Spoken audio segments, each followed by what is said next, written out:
BCom part second, subject ABST, cost accounting paper, lesson standard costing.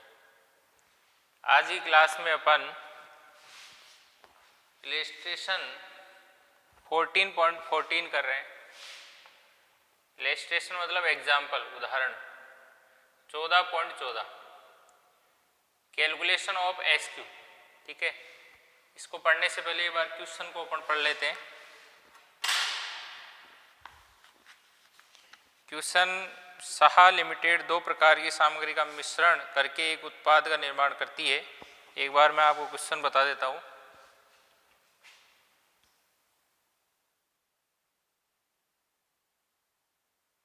ठीक है, यह है 14.14 जिसमें मटेरियल दिया हुआ है स्टैंडर्ड मिक्स, स्टैंडर्ड प्राइस पर केजी, और नीचे है मटेरियल स्टॉक 1/1/19 और स्टॉक 31/1/19, 1/1/19 ओपनिंग है और 31/1 क्लोजिंग है, और परचेज ड्यूरिंग आपको दिखाई दे रहा होगा। ठीक है, ऊपर स्टैंडर्ड है, नीचे एक्चुअल है। आगे मैं आपको और एक लाइन और है, इसमें ध्यान से पढ़ना कि विभिन्न सामग्री विचरणों की गणना ये मानते हुए कीजिए कि प्रारंभिक स्टॉक का मूल्य सदैव प्रमाप मूल्य के समान होता है। मतलब ओपनिंग स्टॉक की वैल्यू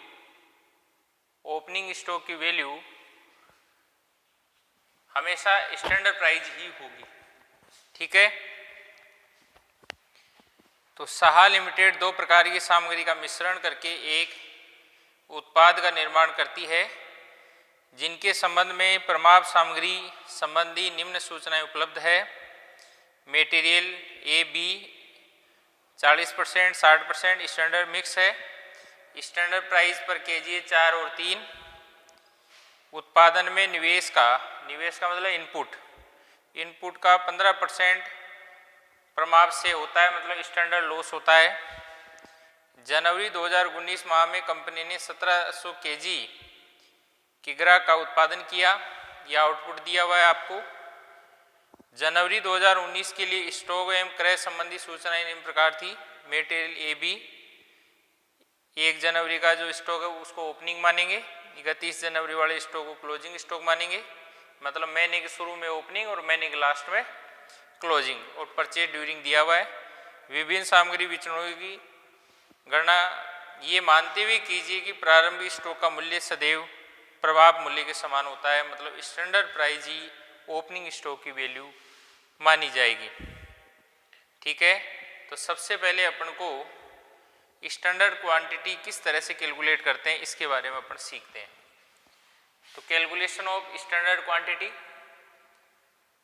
तो देखिए आपको क्वेश्चन में स्टैंडर्ड लॉस दिया हुआ है। स्टैंडर्ड लॉस दिया हुआ है इनपुट का, इनपुट इसे कहते हैं ना। इनपुट का स्टैंडर्ड लॉस है 15%। कितना परसेंट है? 15%। तो अपन इन स्टैंडर्ड इनपुट को 100% मान लेंगे। ठीक है ना। स्टैंडर्ड लॉस इनपुट का यानी जिसका दिया हुआ होता है वो 100% होता है ना। तो इनपुट का 15% है तो इनपुट 100% हो गया। तो स्टैंडर्ड इनपुट 100%, स्टैंडर्ड लॉस 15%। 100% अपन ने माना है क्योंकि किसी भी चीज पर लॉस की परसेंटेज या प्रॉफिट की परसेंटेज दी हुई है वो हमेशा 100 होता है। तो इनपुट पर 15% स्टैंडर्ड लॉस है तो इनपुट 100% है, ये ध्यान रखना। स्टैंडर्ड इनपुट 100%, स्टैंडर्ड लॉस 15%, तो स्टैंडर्ड आउटपुट हो गया 85%। 100 में से 15 लेस कर दिए तो 85%। स्टैंडर्ड आउटपुट 1700 केजी है। ठीक है, तो आउटपुट देखिए स्टैंडर्ड आउटपुट 85% के बराबर है। इसका मतलब स्टैंडर्ड आउटपुट 1700 केजी है तो 1700 केजी 85% के बराबर है। तो स्टैंडर्ड इनपुट यानी 100% के बराबर कैसे निकले? 1700 केजी 85% के बराबर है तो 100 यानी इनपुट कितना होगा? 2000 केजी। तो ये इनपुट आ गया आपके 2000 केजी। इस तरह से इनपुट 2000 केजी आ गया।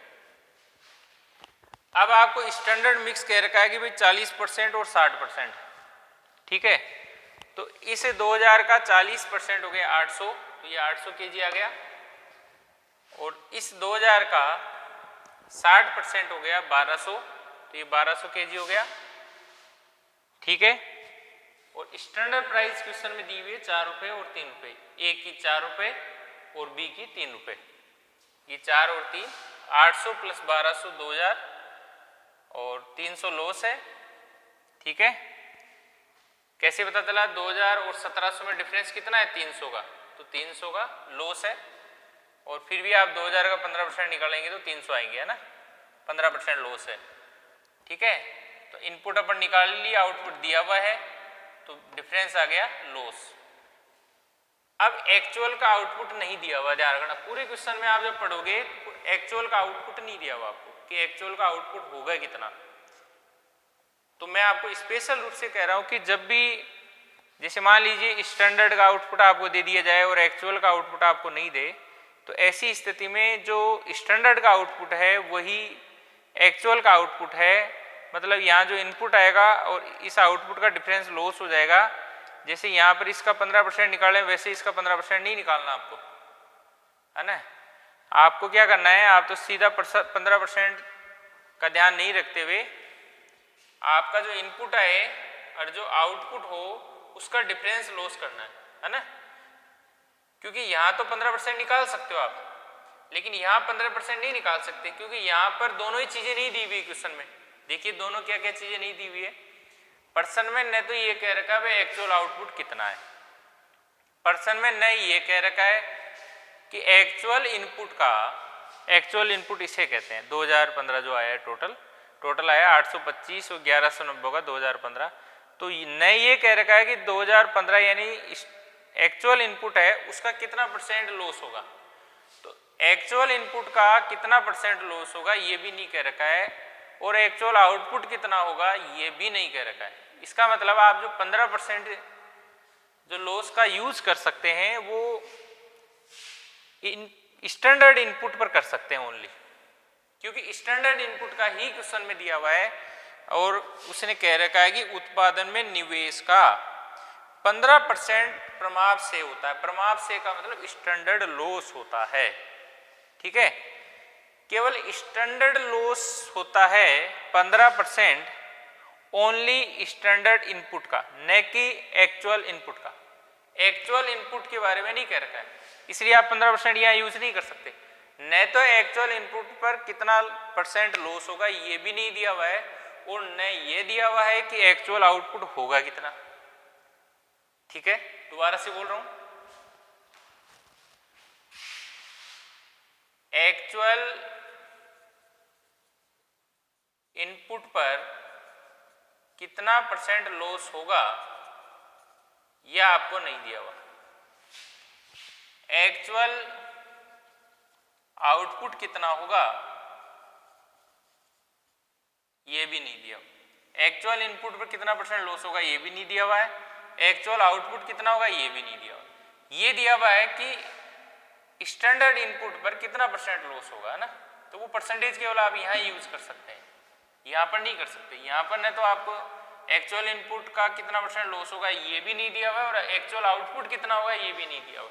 तो ऐसी स्थिति में आपको क्या करना है कि जो स्टैंडर्ड जो आउटपुट है, स्टैंडर्ड आउटपुट जो 1700 kg है वही एक्चुअल आउटपुट आपको मानना है, ठीक है। स्टैंडर्ड आउटपुट ही एक्चुअल आउटपुट आपको मानना है सूचना के अभाव में।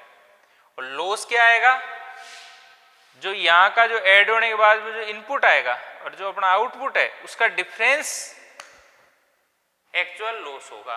15% कुछ नहीं करना है, 15% केवल और केवल स्टैंडर्ड लॉस दिया हुआ है स्टैंडर्ड इनपुट पर, ओके।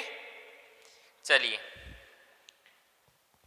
आगे अपने calculation of actual quantity and actual price निकाल रहे हैं। सबसे पहले एक्चुअल क्वांटिटी।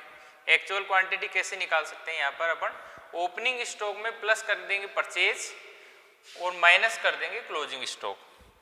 तो देखिए आप ए का देखिए, ओपनिंग स्टॉक ए के 19 का है 35 kg और परचेज है आपको 800 kg और माइनस क्लोजिंग स्टॉक है आपका 31 जनवरी का 10 kg। 35 + 800 - 10 825 kg। ये 825 केजी देखिए यहाँ पर आ गई आपकी 825 केजी, ठीक है। अब इस 825 केजी में से ओपनिंग स्टॉक की केजी अलग करेंगे, मतलब 825 में से 35 अलग करेंगे तो 790 बच जाएंगे। 825 में से 35 केजी अलग क्यों कर रहे हैं? क्योंकि ओपनिंग स्टॉक की जो केजी है उस पर जो प्राइस होगी वो स्टैंडर्ड प्राइस होगी, ये क्वेश्चन में कह रखा है, इसलिए अलग कर रहे हैं। अभी वापस रिवाइज कर दूंगा मैं। नेक्स्ट बी का देखिए, वही ओपनिंग स्टॉक कितना है बी का 40 केजी प्लस परचेज है 1200 केजी और माइनस क्लोजिंग स्टॉक है 50 केजी। 40 प्लस 1200 माइनस 50 1190 केजी आ जाएगा। तो 1190 केजी आ गया आपका बी का, ठीक है। अब इसमें आपको कह रखा है, मैं बता देता हूं पढ़ के, विभिन्न सामग्री विचरणों की गणना ये मानते हुए कीजिए कि प्रारंभिक स्टॉक का मूल्य सदैव प्रमाप मूल्य के समान होता है। यानी ओपनिंग स्टॉक की जो वैल्यू है वो स्टैंडर्ड वैल्यू होगी। ओपनिंग स्टॉक की वैल्यू क्या होगी? स्टैंडर्ड प्राइस जो है वो होगी। तो देखिए स्टैंडर्ड प्राइस लेंगे ओपनिंग स्टॉक पर तो ये 4 रुपये और ये स्टैंडर्ड प्राइस 3 रुपये आपको लेना है। बाकी एक्चुअल प्राइस आएगी जो उस पर काम में अपन को लेना है। तो जो अपना 825 केजी और 1190 केजी जो आया है उसमें से जैसे 825 केजी में से ओपनिंग वाली अलग कर दो आप, क्योंकि उसकी प्राइस अलग है इस वजह से अलग कर रहे हैं। 825 में से ओपनिंग जो केजी है उसको आप अलग कर दीजिए, किलोग्राम केजी मतलब, तो 790 बच गए। 825 माइनस 35 790, 35 ओपनिंग स्टॉक की केजी है, किलोग्राम है, और उसकी रेट अपन स्टैंडर्ड प्राइस मानेंगे, ठीक है ना।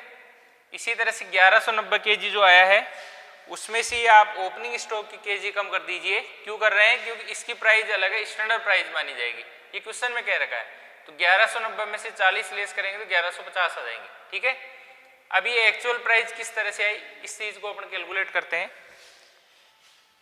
इसमें देखिए आप परचेज ड्यूरिंग जनवरी 2019 में दे रखा है कि 800 केजी ए का, देखिए 800 केजी एट ₹3400, तो 3400 में 800 का भाग दे देंगे तो 4.5 एक्चुअल प्राइस आ जाएगी। इसी तरह से बी में देखिए 1200 केजी एट ₹3000, तो 3000 में 1200 भाग देंगे 2.5 रुपीज आ जाएंगे पर केजी। तो ये आ गया आपका 4.5 और 2.5, तो 4.5 और 2.5 इस तरह से एक्चुअल प्राइस इस पर काम में लेंगे, ठीक है। फिर 825 और 1190 का जोड़ हो गया 2015, और 1700 आउटपुट जो स्टैंडर्ड का आउटपुट है वही एक्चुअल का आउटपुट मान रहे हैं, और 2015 और 1700 का जो डिफरेंस है वो एक्चुअल लॉस मान रहे हैं 315, ठीक है। एक वेरिएंस मैं आपको कैलकुलेट करके बता देता हूँ किस तरह से अपन को कैलकुलेट करना है। बाकी के वेरिएंस आप आराम से सूत्र रखकर और उसमें जो संख्या है उसको इनपुट करना है, मतलब सूत्र के अकॉर्डिंग संख्याएं लिखनी है। तो अपने आप ही यदि आपकी कैलकुलेशन सही है तो बिल्कुल आंसर आ जाएंगे, क्योंकि मेन समस्या इस चैप्टर में यही रहती है, भाई अपन कैलकुलेट सही कर रहे हैं कि नहीं कर रहे, क्या चीज है ना, टेबल सही बन रही कि नहीं बन रही। RSQ निकालना हो तो इनपुट से आप RSQ निकाल लेना है। SQ देखिए दोबारा निकालने की जरूरत नहीं है क्योंकि आउटपुट बराबर है, इस वजह से SQ दोबारा निकालने की जरूरत नहीं। RSQ निकाल लेना आप 800/2000 गुणा 2015, 1200/2000 गुणा 2015, इनपुट से निकलेगा RSQ। बहुत सारे क्वेश्चनों में अपन ने RSQ निकाला है, बहुत ईजी है, बहुत आसान है, आपको आता भी है, कई बार निकाला अपने RSQ, है ना। चलिए, मेटीरियल कॉस्ट वेरिएंस का जो सूत्र होता है यानी फॉर्मूला होता है वो क्या होता है? स्टैंडर्ड क्वांटिटी गुणा standard price minus actual quantity गुणा एक्चुअल प्राइस। चलिए ए का देखिए स्टैंडर्ड क्वांटिटी कितना है 800, स्टैंडर्ड प्राइस कितनी है? स्टैंडर्ड प्राइस 4, माइनस का माइनस, एक्चुअल क्वांटिटी अब अपने पास में डबल हो गई 35 अलग है और 790 अलग है। इनको अपन ने अलग अलग इसलिए किया है क्योंकि इनकी प्राइस अलग अलग है, इस वजह से। क्योंकि ओपनिंग स्टॉक की जो केजी है उस पर तो स्टैंडर्ड प्राइस वाली मानी गई है और जो बाकी बची है उस पर एक्चुअल प्राइस मानी गई है। तो इसको आपको डबल बार करना पड़ेगा ना, एक बार तो करना पड़ेगा 35 गुणा 4, क्योंकि एक्चुअल क्वांटिटी गुणा एक्चुअल प्राइस है। हालांकि यहाँ 4 लिखा हुआ है, ये स्टैंडर्ड प्राइस 4 है, लेकिन यहाँ पर ओपनिंग स्टॉक के लिए एक्चुअल प्राइस मानी जाएगी, क्योंकि क्वेश्चन में कह रखा है कि ओपनिंग स्टॉक के लिए स्टैंडर्ड प्राइस ही एक्चुअल प्राइस होगी। ठीक है ना? क्या लाइन बोल रखी है? प्रारंभिक स्टॉक का मूल्य सदैव प्रमाप मूल्य के समान होता है। ठीक है ना? स्टैंडर्ड प्राइस के समान होता है। तो 35 गुणा 4, ठीक है, फिर दोबारा 790 गुणा 4.5, ऐसे एक्चुअल क्वांटिटी गुणा एक्चुअल प्राइस अलग अलग करना पड़ेगा। 35 गुणा 4 और 790 गुणा 4.5, ठीक है। तो 800 गुणा 4 3200, माइनस का माइनस, 35 गुणा 4 140 प्लस 790 गुणा 4.5 3555, 3200 माइनस 140 प्लस 3555 3495, 3200 में से माइनस करेंगे 3695 तो माइनस के आ जाएंगे 495, माइनस के 495 और वो ए हो जाएगा एडवर्स। ठीक है, समझ में आ गया। बी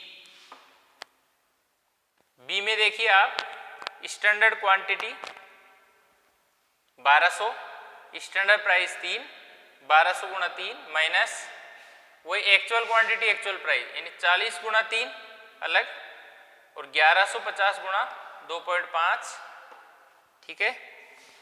1200 गुणा 3 3400 माइनस का माइनस, 40 गुणा 3 120 प्लस का प्लस, 1150 गुणा 2.5 2875, ठीक है, 2875। नेक्स्ट 3400 माइनस 120 प्लस 2875 हो गए 2995, ठीक है। आ गया समझ में। 3400 में से 2995 लेस करेंगे तो प्लस में आएंगे 605 एफ, प्लस में आएगा एफ लगाएंगे। अब 605 एफ है, 495 ए है तो प्लस के ज्यादा है 605 में से 495 लेस करेंगे तो 110 एफ बच जाएगा, है ना। मतलब मेटेरियल कॉस्ट वेरिएंस आ गया 110 एफ यानी फेरेबल, ठीक है।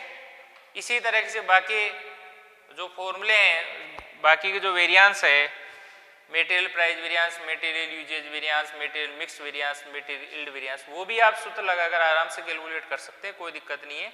आरएसक्यू निकालना हो तो आराम से निकाल सकते हैं इनपुट की सहायता से, ठीक है। जो प्रॉब्लम वाली बात थी उस चीज़ को मैंने बिल्कुल बोर्ड पर एक एक चीज़ को ले लिया है मैंने, और उम्मीद करता हूँ कि आपके बिल्कुल समझ में आया होगा। और यदि आपका प्रयास रहेगा तो 100% आएगा, है ना, बिल्कुल आएगा समझ में। यदि कोशिश करेंगे तो, नहीं करेंगे तो नहीं आएगा। इस तरह से अपना ये एग्जाम्पल बहुत इंपॉर्टेंट है, क्योंकि राजस्थान यूनिवर्सिटी बीकॉम 2008 में आ चुका है, ये वापस कभी भी रिपीट हो सकता है। और जो एग्जाम्पल्स है, मेरा एक्सपीरियंस ये कहता है कि जो एग्जाम्पल्स है उनमें से कोई ना कोई रिपीट होगा। अब मैं ये नहीं कह सकता कि वो कौन सा एग्जाम्पल रिपीट होने वाला है, इस बार रिपीट का मतलब इस बार एग्जाम में आने वाला है ना। आप मेरे हिसाब से आप सभी एग्जाम्पल्स कर लीजिए, है ना। जो थोड़ी सी दिक्कत वाले एग्जाम्पल्स हैं, मतलब जिनमें थोड़ी कैलकुलेशन टफ है, कठिन है, वो मैं आपको करवा रहा हूँ। बाकी एग्जाम्पल्स भी आप निकाल लें, ऐसा कोई ज़रूर नहीं है कि एग्जाम में कठिन ही आए, सरल नहीं आए, सरल भी आ सकता है ना। तो आप एक एक एग्जाम्पल कर लें, क्योंकि एग्जामिनर का उद्देश्य होता है अपन को हमेशा चौंका देना, कंफ्यूज करना। कई बार अपन सोचते ये आएगा लेकिन वो नहीं आता, है ना। कई बार अपन सोचते ये नहीं आएगा वो आता है। तो ऐसा है, आप सभी कर लीजिए। पूरे मैंने क्वेश्चन करवा दिए और एग्जाम्पल्स भी मैंने आपको बोला था भाई साथ साथ में आपको करना है। अब कुछ एग्जाम्पल्स मेरे हिसाब से जो कठिन है वो भी मैं करवा रहा हूँ। और कुल मिलाकर 20 नंबर का चैप्टर है। इस बार भी 20 का है, बीकॉम फाइनल में 20 का है। 20 से 20 40 नंबर की आपको तैयारी करनी है, अभी से करनी है, ठीक है। तो आप एक एक उदाहरण कर लें, नहीं किया वो कोई छूट भी गया उदाहरण उसको भी आप कर लें, ठीक है। बाकी और भी 2-3 उदाहरण है जो मैं नेक्स्ट क्लासों में आपको बताने वाला हूँ, ठीक है। Thank you.